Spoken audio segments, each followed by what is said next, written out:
The restaurant was quiet after midnight, the clinking of dishes fading into silence. Chairs were stacked, lights dimmed, and only the faint hum of the fridge filled the room. Michael, the owner of the chain though nobody here knew he was the CEO, walked slowly between the booths, disguised in his usual undercover role as a part-time janitor. He liked to check on his restaurants in secret, to see how his employees truly lived and worked. That's when he noticed her. A young waitress, no older than 20, curled up inside one of the booths, still wearing her uniform and apron. Her hair was tied in a messy bun, and a notepad was clutched in her hand as if she had fallen asleep mid-thought. A soft sigh escaped her lips, exhaustion written across her face. Michael frowned. Employees weren't supposed to stay after hours, let alone sleep in the booths. He thought of waking her but stopped when he noticed something: a small backpack under her head, zipped tightly, and a pair of worn sneakers placed neatly by her side. It wasn't just fatigue. She was living here. The discovery hit him harder than he expected. The next morning, he returned early, pretending to be just the janitor again. He found her wiping down tables before anyone else arrived. She startled when she saw him watching. I'm sorry, she stammered.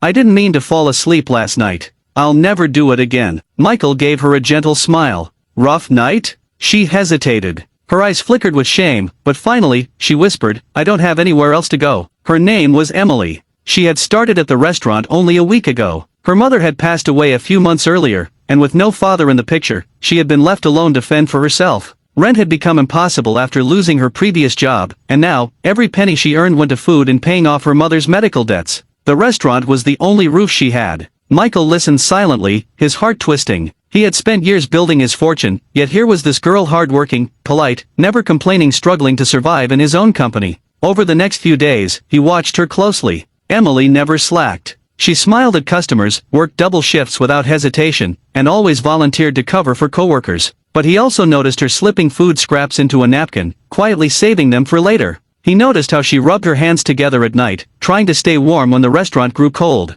Finally, one evening after closing, he decided to act. Emily, he said, standing in front of her as she wiped down the counter. Can I ask you something? She looked up nervously. Did I do something wrong? No, he said softly. You've been doing everything right. But tell me, why didn't you ask for help? From the manager? From anyone? Her eyes welled up. Because people don't help, she whispered. They judge. And I don't want pity. I just want to work hard and earn my own place in the world. Michael felt a lump in his throat. At that moment, he decided she wasn't just another employee, she was a mirror of the struggles he had faced long ago. Before he became a millionaire, he too had slept in places not meant for sleeping. He too had been dismissed as just another worker. The next morning, Emily walked into the restaurant to find the staff gathered. Michael stood at the center, not in janitor's clothes, but in a suit. Her eyes widened. You're not the janitor?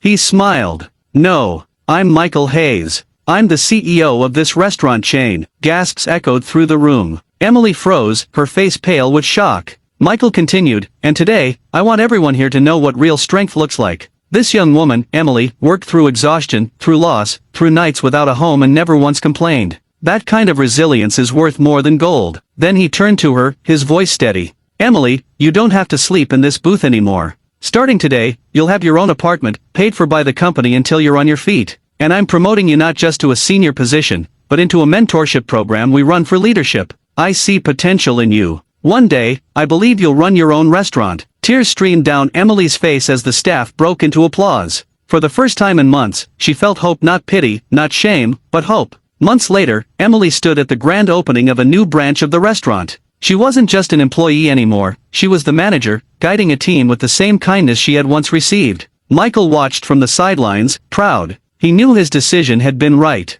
Sometimes, all it takes is one person to believe in you, to remind you that hardship doesn't define your future. And for Emily, the booth where she once slept became a memory, a reminder that even in the darkest nights, light can still find you.